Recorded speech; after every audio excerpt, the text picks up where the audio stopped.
Pessoal, bom dia, tudo bem? Hoje eu quero falar para vocês aqui sobre 5 sinais de que o planinho no Brasil já está muito bem encaminhado e eu poderia até dizer 5 sinais de que aquilo que aconteceu nos Estados Unidos está aí bem encaminhado para acontecer aqui no Brasil. Antes de entrar no assunto, gostaria de lembrar que estamos no penúltimo dia da nossa promoção da livraria, onde você pode adquirir o meu livro, o Manual de Sobrevivência, também que vai alertar você sobre muitos desses sinais, sem falar os meus livros agora que eu tenho disponíveis lá, que é o Davi, o Homem Projetado por Deus, um estudo da vida de Davi a partir do idioma hebraico.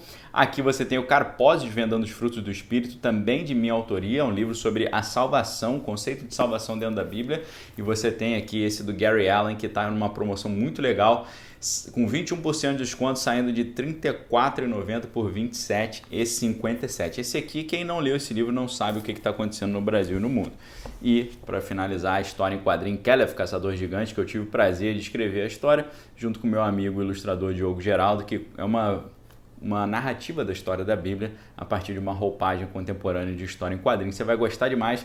Caleb lutando contra o gigante Talmai, isso tudo está lá na Bíblia no capítulo 14 do livro de Josué. Vamos lá então, pessoal. Para analisar esses 5 sinais, nós vamos ter que dar uma olhada no nome, e o nome é Yuri Bezmenov, ou como ele acabou ficando conhecido com um nome secundário, Thomas David Schumann, tá certo? O Yuri Bezmenov, ele foi um jornalista e também um informante lá dos antigos russos que acabou indo para o Canadá, né? Ele rompeu lá com seus patrões originais e acabou indo lá para o Canadá. E tendo feito esse desligamento, começou a explicar e a ensinar e a dar muitas palestras mostrando como as coisas eram feitas, como é que eram as estratégias, como é que eram as medidas, os planos, e assim ele foi alertando a humanidade sobre esses métodos aí estranhíssimos. Ele chegou a escrever um livro chamado Love Letter to America, né? Uma carta de amor para a América, onde ele conta um pouquinho da sua biografia. Mas entrando na parte mais estratégica, ele começou a mostrar que as fases de implementação dentro dos planos dos russos da época, métodos esses que você vai ver, na hora que eu falar, você vai ver que estão sendo implementados diante dos nossos olhos. Esses métodos, eles envolvem 4 etapas principais. Pode ser exatamente uma evolução ou uma adaptação das 10 etapas originais que esse cara aqui falava nesse pequeno livro, tá certo? Carlinhos Marcos e seu amigo Frederico dos Anjos, tá certo? Lá nesse livrinho nojento aqui, eles falam o seguinte, tá? Vou fazer uma prévia com isso aqui para você entender depois a outra etapa, tá? Alguns dos sinais de que esse planinho e aquele já estão bem encaminhados. Olha só, eu vou adaptar algumas palavras aqui, tá certo? O proletariado usará sua força política para tirar pouco a pouco todo o capital da burguesia, para centralizar todos os instrumentos de produção nas mãos do Estado, ou seja, do trabalhador orgânico organizado como classe, para aumentar o mais rapidamente possível a massa das forças de produção. Ou seja, aqui está falando sobre um plano sorrateiro, um plano ali subliminar, tá certo? É pouco a pouco. Nós vamos tirar pouco a pouco o capital da burguesia, centralizando os instrumentos de produção nas mãos do Estado, ou seja, o Estado sempre forte, o Estado sempre poderoso, sempre ali interferindo na vida do cidadão.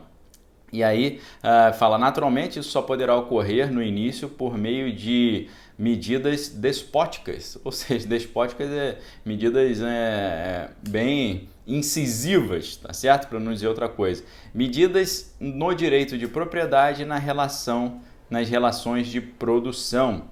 E aí ele vai falar depois, essas medidas serão naturalmente diferentes em cada país, porém, nos países mais avançados, as medidas a seguir poderão ser aplicadas. Olha, ele vai colocar a partir de agora 3 medidas para a implementação do socialismo.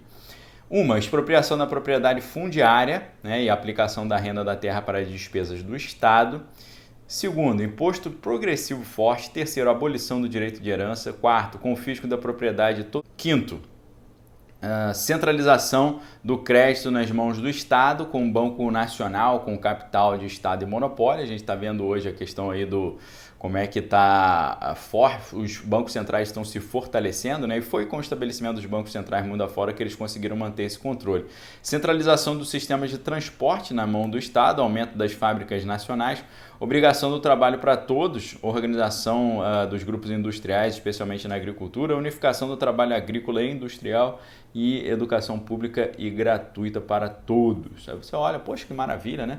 Isso aqui é emancipação, né? Isso aqui é distribuição de renda, né, de poder, mas na verdade é exatamente o contrário, né? A educação pública aqui para eles é na verdade o aparelho ideológico de Estado, né, que o filósofo marxista Louis Althusser tanto falava, que é você formar próximas gerações ali de pequenos adeptos da filosofia vermelha.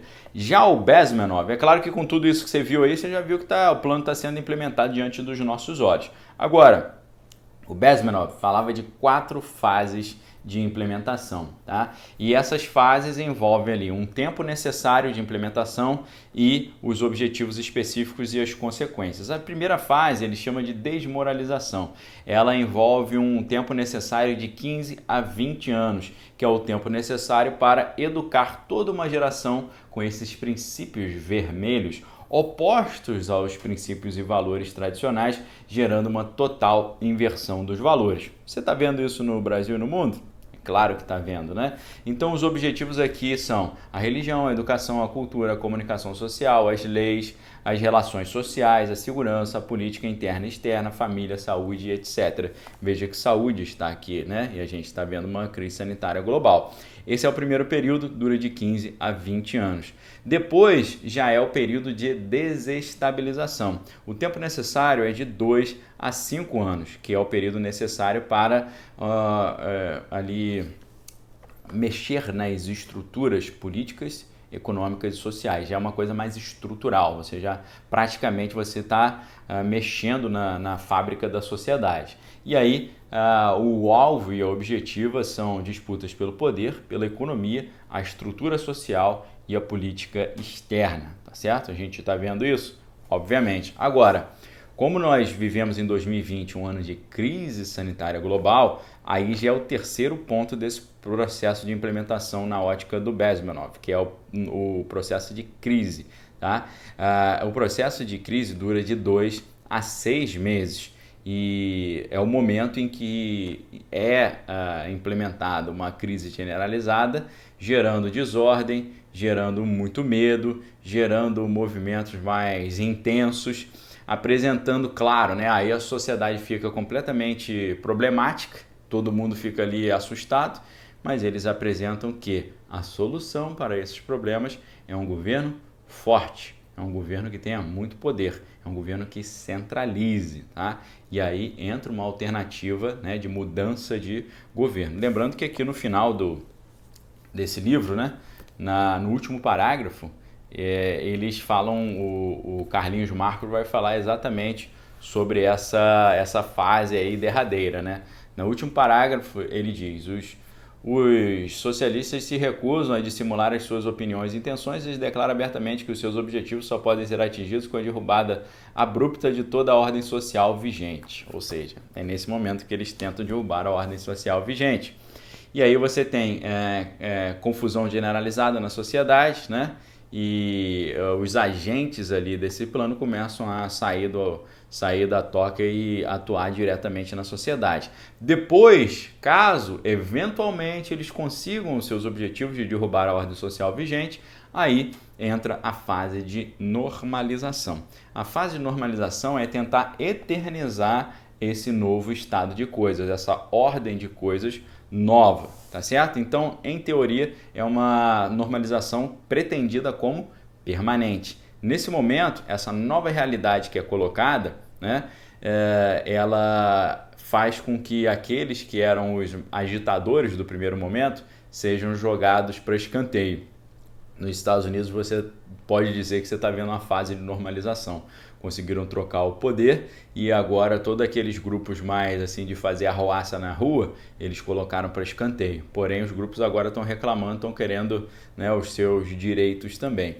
E aí, pessoal, quando a gente olha para o Brasil, a gente vê exatamente que o Brasil todo, como o mundo, né? Se lá nos Estados Unidos eles já conseguiram trocar o presidente e eles conseguiram sair da fase de crise para de normalização, você vê que está tudo maravilhoso agora, né? Já estão abrindo toda a economia, os restaurantes estão abrindo, não tem mais aquele contador em tempo real de quantas vidas estavam sendo perdidas, né? Agora está tudo lindo e maravilhoso.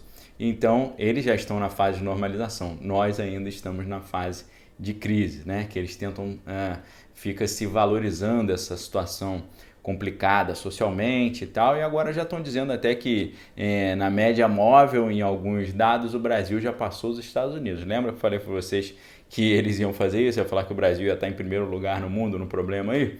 Eles estão fazendo exatamente isso, porque aqui a gente está nessa penúltima fase que é a crise. Então, basta nós ficarmos de olho no que aconteceu lá, olharmos para cá, para a gente não ser enrolado pelas astutas ciladas aí desse pessoal, porque a Bíblia já dizia que os filhos das trevas são mais prudentes do que os filhos da luz. Jesus diz para os filhos da luz o seguinte: sejam simples como as pombas e prudentes como a serpente. Sejam sábios para fazer o bem e ignorantes para fazer o mal. O problema é que, infelizmente, muitas pessoas do lado bom, do lado que quer o bem, eles não têm inteligência para fazer o mal, mas também não estão dedicados ali a fazer o bem. Então, precisamos começar a refletir sobre isso. E é claro, o cristianismo é o grande segredo que eles tentam aí impedir as pessoas de saberem, porque é tudo que a gente precisa para ter uma vida mais abençoada. Eu não tenho dúvida, tá bom, pessoal? Dê uma olhadinha aí na livraria, dê uma olhadinha na promoção, escolha o seu título. Vocês têm muitos títulos aí, hoje é o penúltimo dia. Obrigado pela audiência, fique com Deus, tenha uma excelente semana, um ótimo domingo, examine todas as coisas, retenha o que é bom. Forte abraço, valeu!